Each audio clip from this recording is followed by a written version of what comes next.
Olá pessoal, aqui quem está falando é o professor Rivanildo. Espero que todos estejam bem. Hoje nós vamos dar continuidade à nossa aula de Políticas Públicas e Legislação Educacional. E irei falar hoje a respeito de dois temas muito interessantes.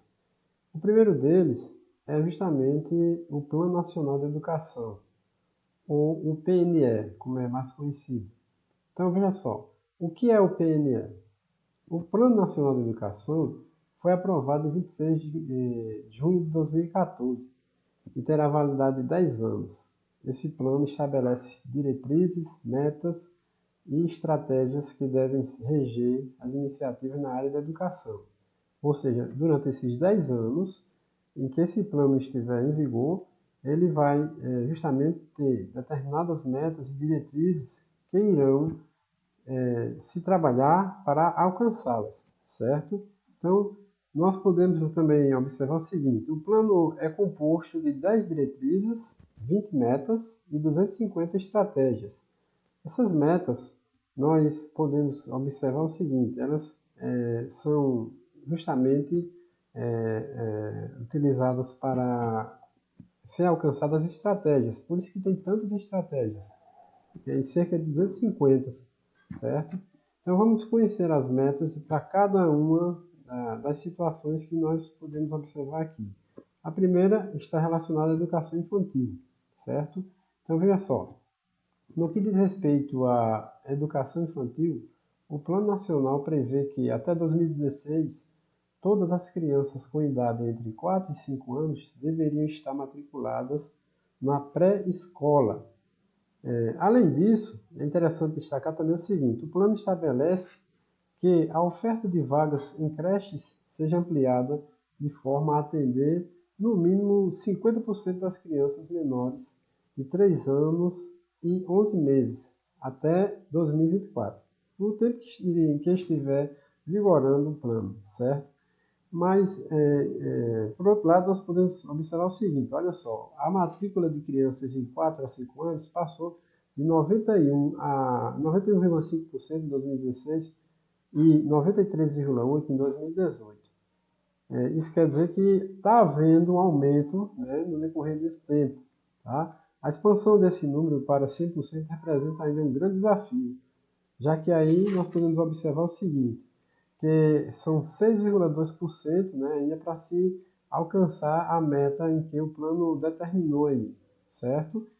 Então, nós podemos levar em consideração também outro dado muito importante. Em relação à oferta de vagas em creches, em 2016 o atendimento foi de 31,8% e em 2018 foi de 35,6%.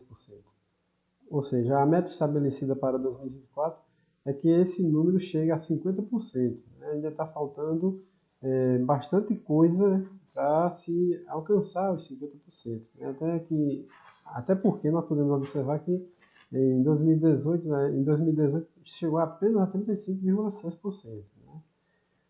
Em relação à segunda meta, nós podemos observar o seguinte: diz respeito ao ensino fundamental. Nesse caso, a meta determina que, até o último ano de vigência do plano, toda a população brasileira entre 6 a 14 anos de idade deve estar matriculada no ensino fundamental com duração de 9 anos. Né? Então, é importante destacar também o seguinte: a taxa de conclusão dessa etapa, né, deve ser de ao menos 95%, garantindo a formação básica dos alunos na idade correta. Então, o objetivo é que esses alunos sejam formados na idade correta. Aí, com relação a essa meta, nós podemos observar o seguinte: em 2016, a taxa de matrícula das crianças de 6 a 14 anos alcançou 97,3%. Foi bastante interessante, né? O aumento em relação a essa meta, certo? E em 2018 subiu para 98%. Então, está próximo daquilo que o plano determina, certo? Em relação ao ensino médio, a meta, que é a terceira meta, né, o Plano Nacional de Educação decreta que até 2016 toda a população brasileira entre 15 a 17 anos esteja frequentando o ensino médio, certo? Então, os dados revelam que 90,7% desses jovens, entre 15 a 17 anos, estavam matriculados em 2016. Em 2018, esse número aumentou para 92,5%. Na verdade, isso aí representa um dado positivo, certo? O que representava um desafio para cumprir a meta de 100%, né, até 2016, aí, no caso. Entendeu? Então, as metas que são determinadas pelo Plano Nacional de Educação, de certa forma, representa algo positivo, porque, como podemos ver, há um aumento, né, em relação àquilo que determina cada uma das metas até aqui. A quarta meta diz respeito à educação inclusiva.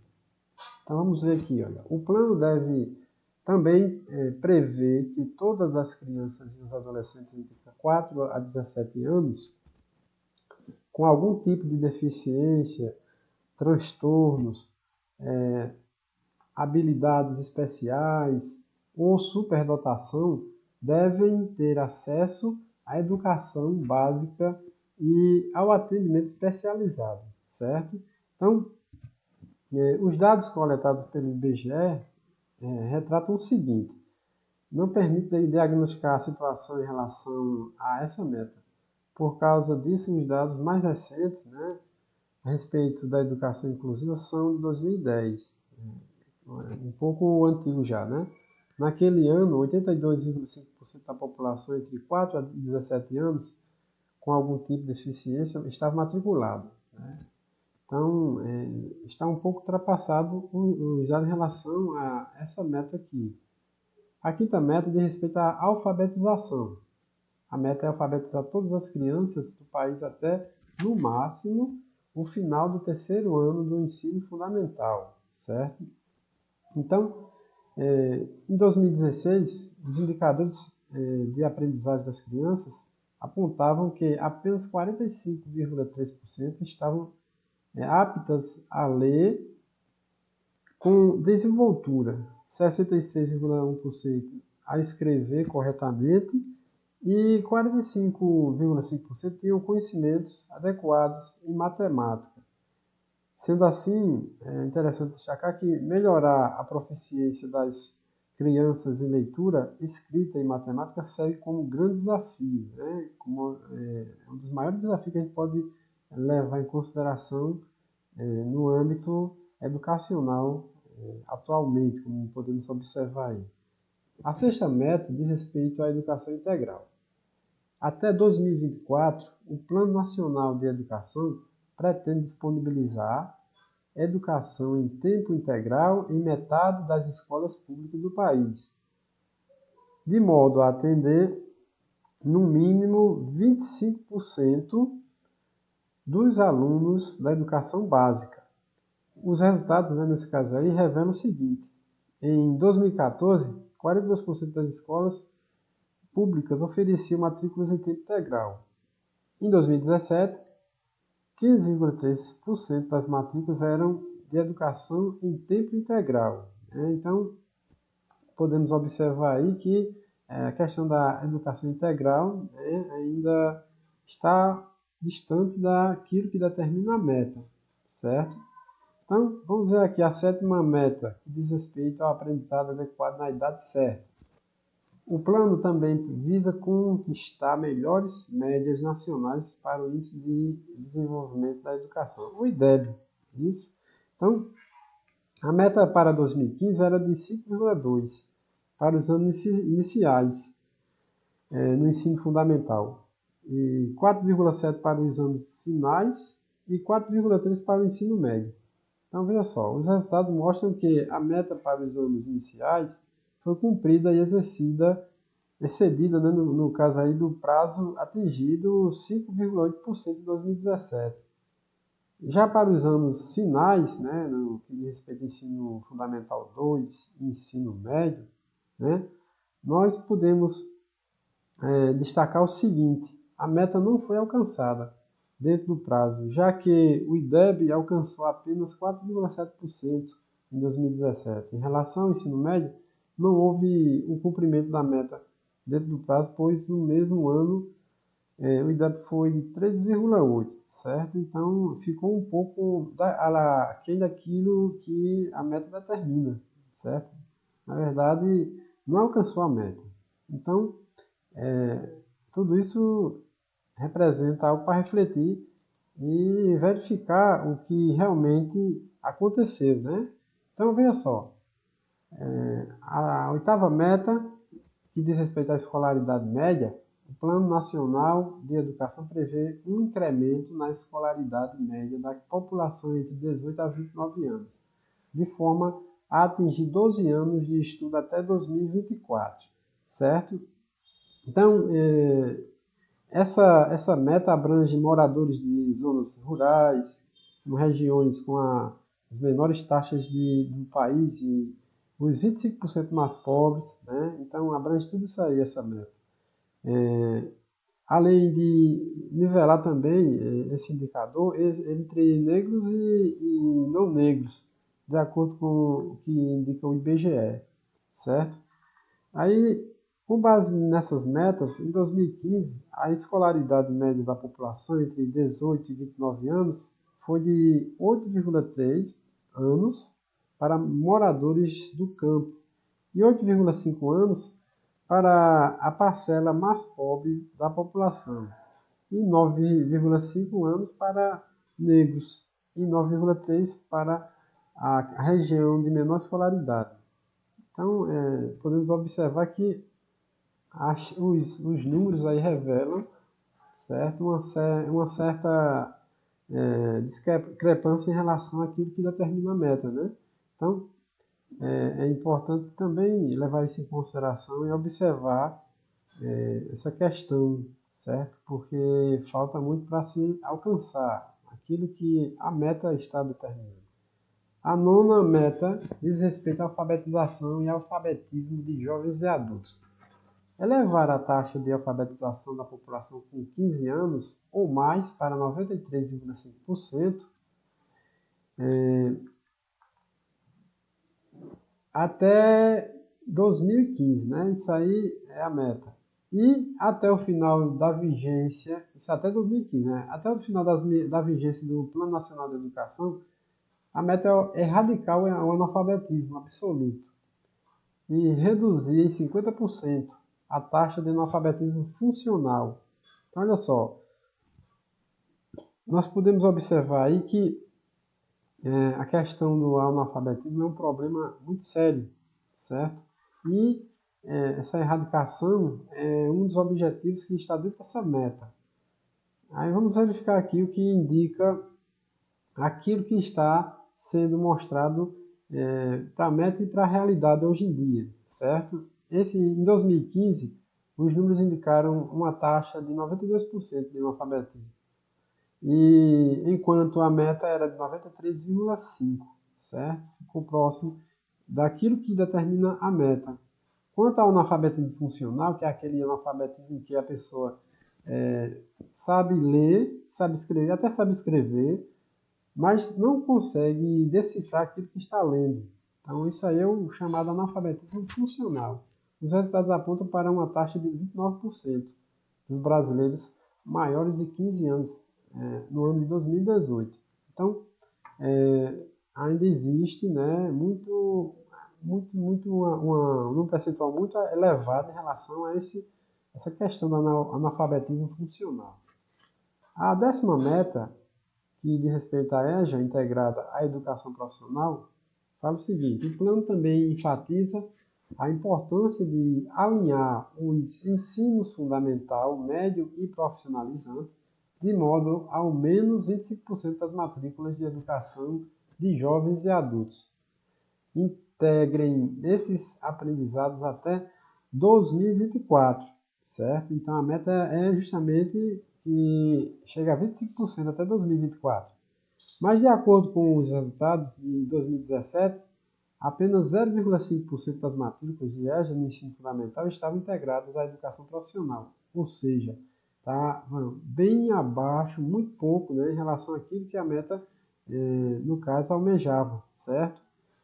E nós podemos observar que é interessante levar isso aí para uma reflexão e analisar, porque a meta era alcançar esse valor até 2024, embora que ainda existe possibilidade de um alcance em relação a esse número, certo? A meta 11, que diz respeito à educação profissional, nós podemos observar o seguinte: nesse caso, a meta é triplicar as matrículas nos cursos técnicos de ensino médio, certo? Então, é um objetivo até 2024, a triplicação desses alunos que estudam em escolas profissionais, né, para, no caso, seguir uma carreira profissional. Os dados de 2017 indicam o seguinte: apenas 82,2% das novas matrículas nessa modalidade eram em escolas públicas. Em 2017 foram 1,8 milhões de matrículas no ensino técnico profissional, certo? Lembrando que a meta era triplicar, certo? Já em relação à 12ª meta, que já está mais definida no ensino superior, fala o seguinte: o Plano Nacional para a Educação Superior, que envolve a população entre 18 a 24 anos, determina o crescimento da taxa bruta de matrículas para 50% e a taxa líquida para 33%. Nesse sentido, 40% das novas matrículas devem ser em escolas públicas. Então, veja aí que está mais relacionado à questão do ensino superior. A 13ª meta diz respeito à titulação de professores da educação superior. O Plano Nacional de Educação também prevê mais mestres e doutores no corpo docente das instituições de ensino superior. Aí, isso significa dizer que à medida que se tem mais doutores e mestres nesses cursos, vão adquirir aí maior valor, né, intelectual perante as instituições, tá? As instituições, na verdade, elas se valorizam e os cursos também com a formação de um quadro profissional mais elevado, né, em relação à titulação. Os dados de 2016 mostraram o seguinte, que essa meta foi batida, né? Já que a porcentagem de mestres e doutores no corpo docente das instituições de ensino superior foi de 78,2%, enquanto a parcela de doutores foi de 39%. Então, isso é um dado positivo, né, em relação àquilo que determina a meta.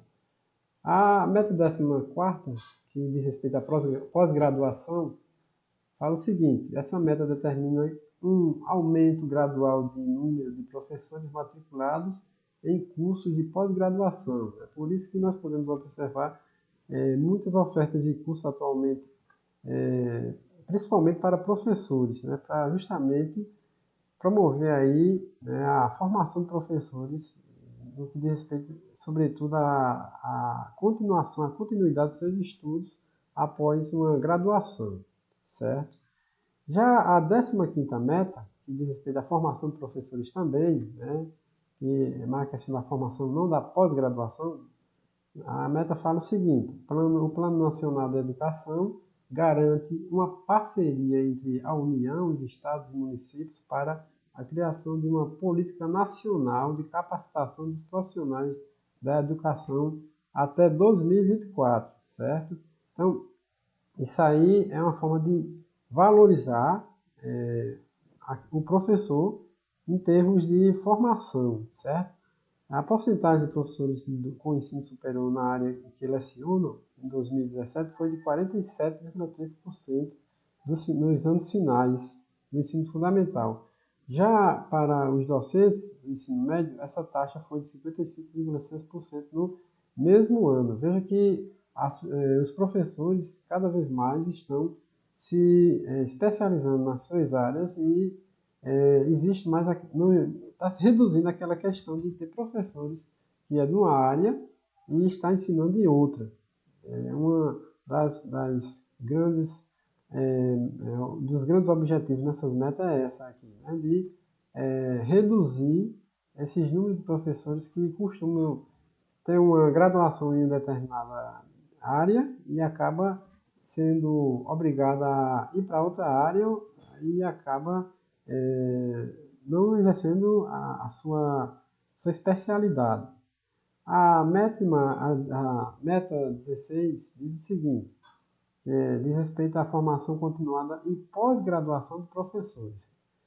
No caso aí, o PNE diz ainda que até 2024, metade dos professores da educação básica devem ter uma pós-graduação, certo? Ou seja, a maioria dos professores, até 2024, aí, deve ter uma pós-graduação. Deve, após a sua graduação, procurar um curso de, pelo menos, especialização ou mestrado e até um doutorado, certo?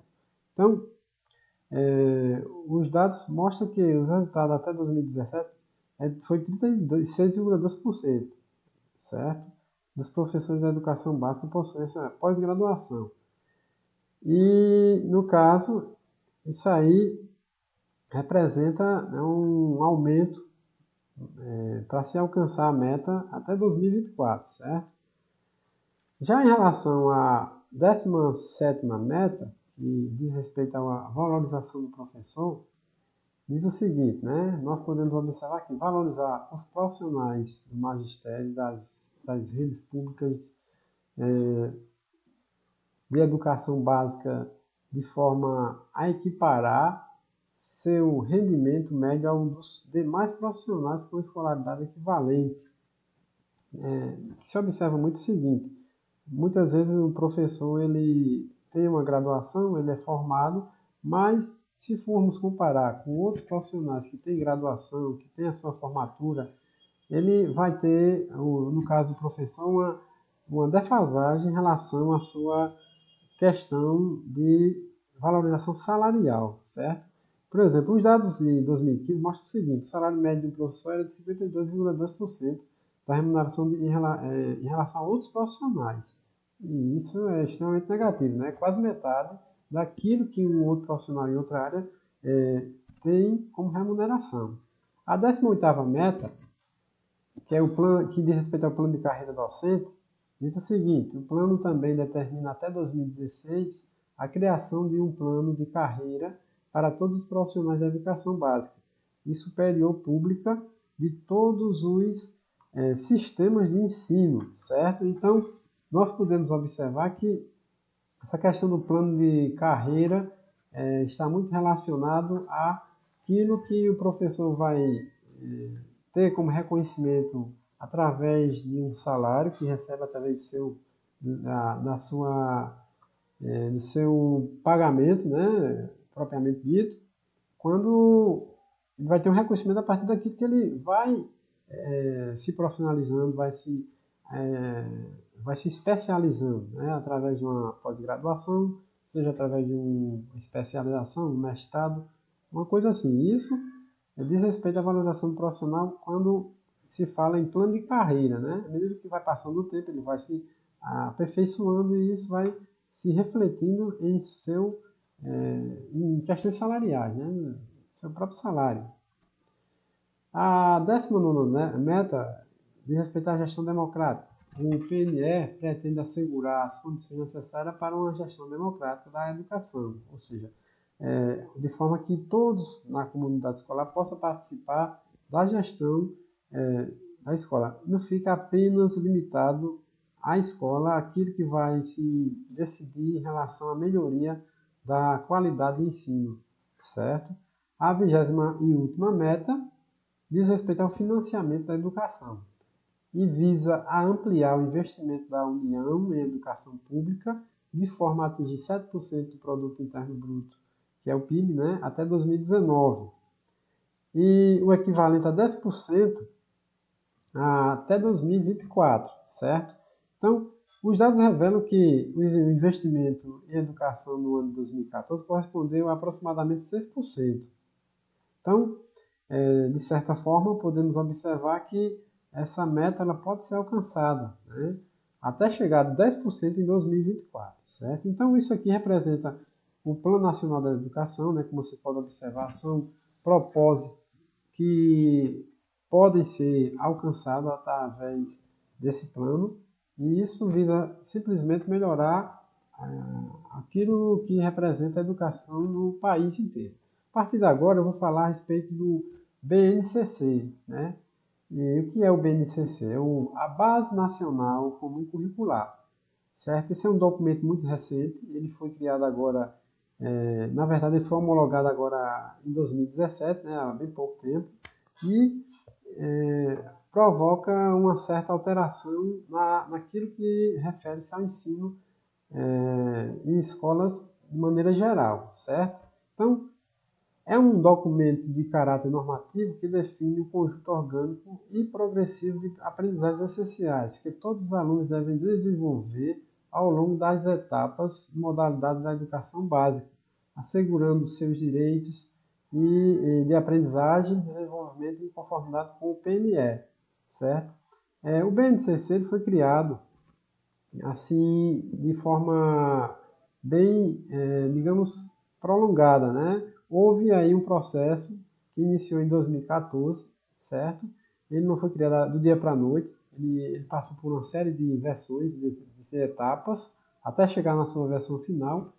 E podemos destacar que esse documento ele se embasa em alguns documentos jurídicos que nós podemos citar aqui nesse momento. Um deles é a Constituição Federal de 1988, certo? Então, é o primeiro, digamos assim, que é a primeira base para a criação desse documento. Em seguida, tem como referência a Lei de Diretrizes e Bases da Educação, a LDB 93/94/96, tá? E, por último, o Plano Nacional da Educação de 2014, esse que nós vimos agora anteriormente. Então, com base nesses três documentos aí, né, foi criada a Base Nacional Comum Curricular, certo?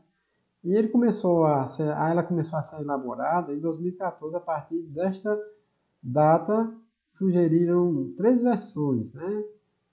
Surgiram três versões aí a partir dessa data. A primeira versão surgiu em 2014, como eu já falei, tá? E contou com 12 milhões de contribuições em todo o Brasil.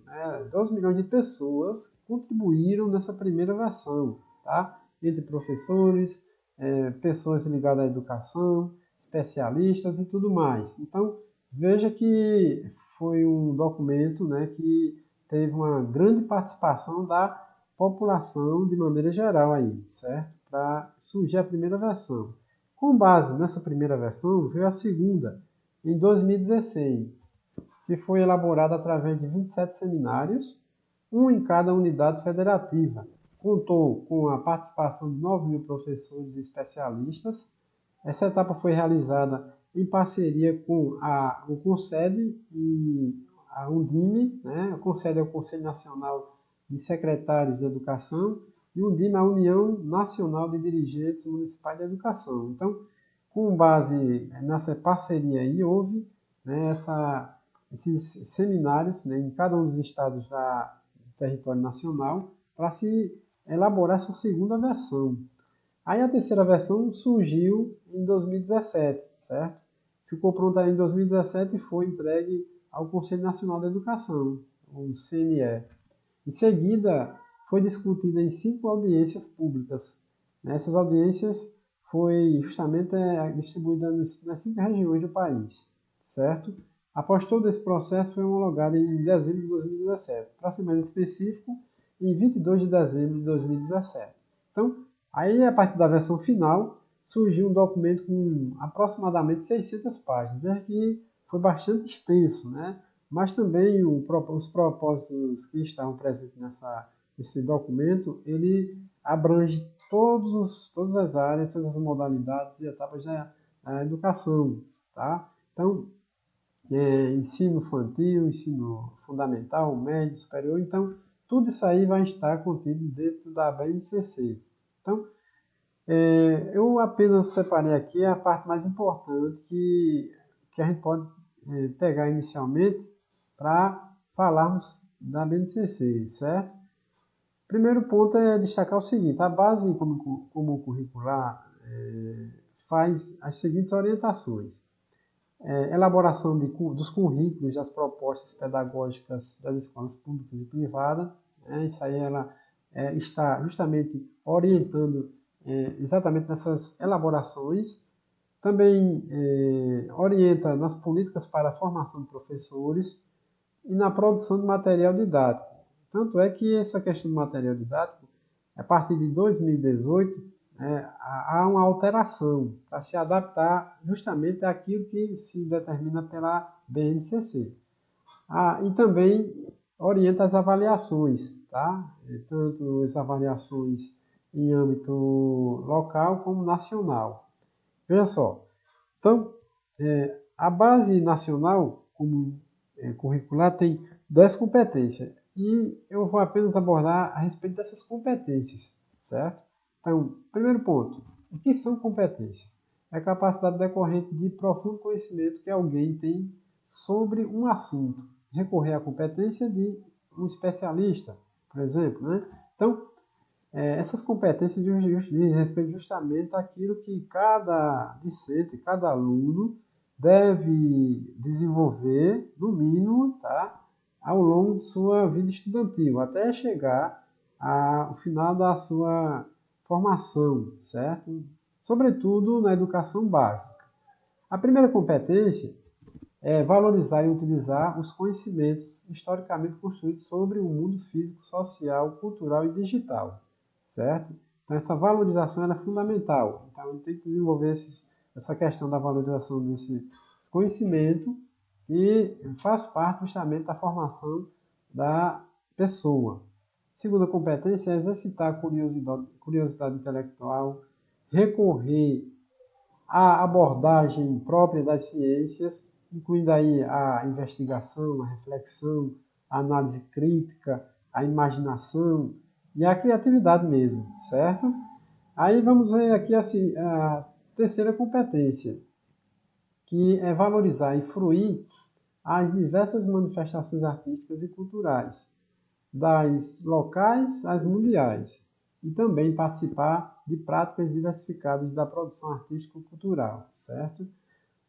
Mais uma competência aqui é o seguinte, é utilizar diferentes linguagens verbal, oral ou visual motora, como libras e escrita, corporal, visual, sonora e digital, bem como conhecimentos das linguagens artística, matemática e científica. Então, essa questão das linguagens ela é extremamente importante, tá? Então, a própria linguagem, assim, do dia a dia, certo? É necessário que se desenvolva, portanto, se torna uma competência por conta disso, certo?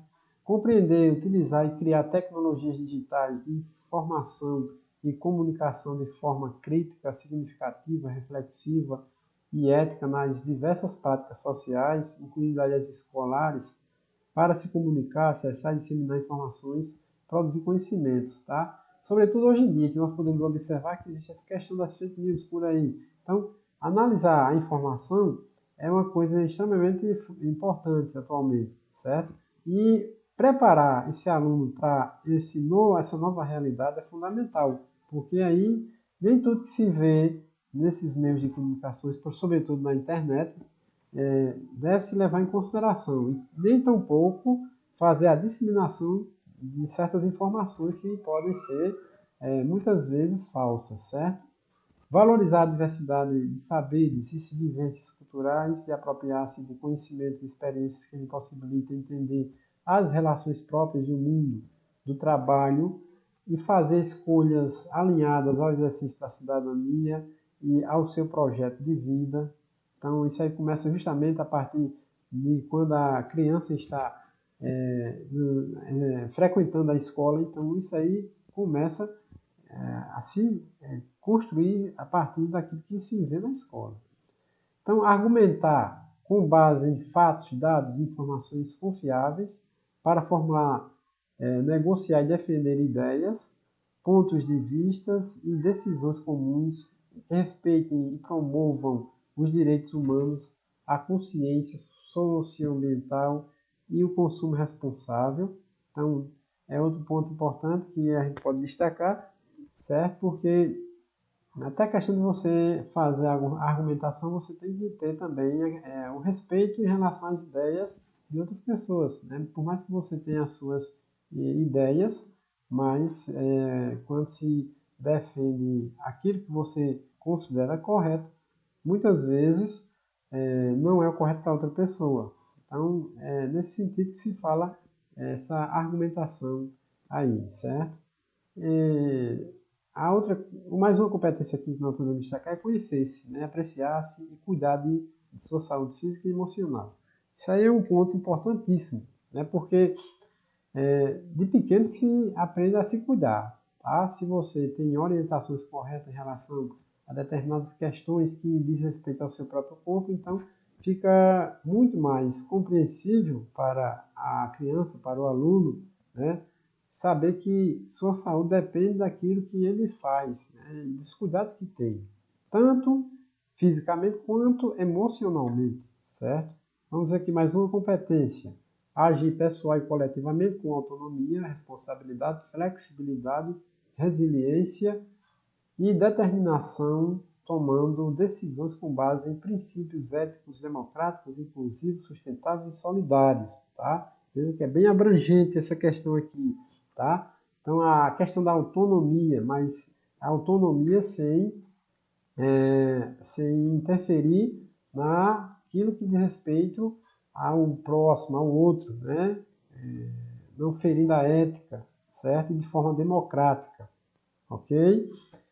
Aqui nós podemos observar a última competência, tá? Essa última competência diz o seguinte: exercitar a empatia, o diálogo, a resolução de conflitos e a cooperação, fazendo-se respeitar e promovendo o respeito ao outro e aos direitos humanos, certo? Essa questão da empatia é muito importante atualmente, sobretudo nesse momento que estamos vivendo, em que muita gente às vezes não se coloca no lugar do outro para ver a situação em que ele se encontra, certo?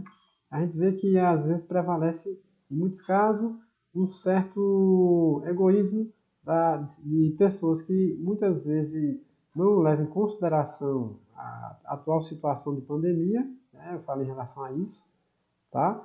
E não se coloca numa situação em que pode, às vezes, pela falta de uso, por exemplo, de uma máscara, prejudicar o outro, mesmo que você não afete a sua saúde, mas pode afetar de outras pessoas através de sua atitude. É isso? Então, a empatia, ela diz respeito a você se colocar no lugar do outro, certo? Então, essas são as competências, né?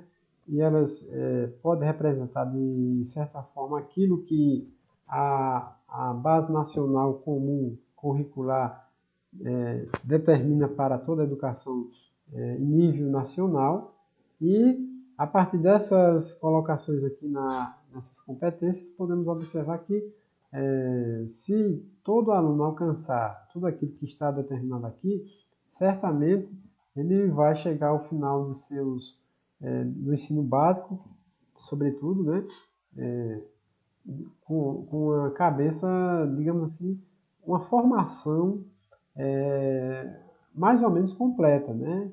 Em todos os aspectos, certo? E por isso que é tão interessante, certo? Eu gostaria também de destacar o seguinte: a nossa atividade vai ser uma atividade com 10 questões, certo? Vocês irão responder cada uma das questões utilizando o material que eu disponibilizei para vocês aí no grupo. E se houver alguma dúvida assim, em relação ao que vou fazer, podem entrar em contato, que eu estarei à disposição para para conversar com vocês e a gente tirar essas dúvidas. E no mais é só isso por enquanto, tá? Espero que tenham entendido aqui as explicações, as explanações a respeito desses dois pontos que eu reservei hoje para explicar para vocês. E até uma próxima oportunidade, certo, pessoal? Obrigado.